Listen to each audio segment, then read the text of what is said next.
Weeds are a nuisance in any garden. They steal away nutrients from your plant and can crowd out their roots. I have some tips for getting rid of weeds properly so they don't keep coming back.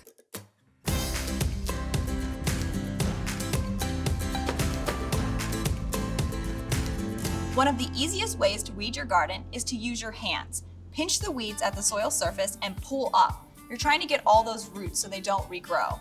I like to water my garden first because it's a lot easier to weed in damp soil than dry.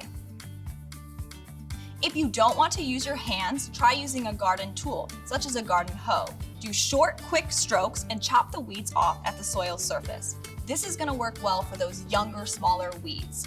Those larger weeds are going to have deeper roots, so chopping them off at the surface doesn't automatically mean they won't come back. If you have a larger garden, mulching might be your best option.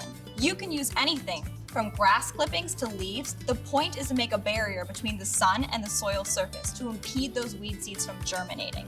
Just make sure to make that mulch layer at least 2 to 3 inches deep. Another thing to keep in mind is when you water, try spot watering. This is when you're watering just your plants, instead of broadcast watering your entire garden, which is in fact watering those weeds. It's really important to keep up on weeding. If you allow them to get large and go to seed, they're going to disperse those seeds and you're going to be dealing with those weeds next season.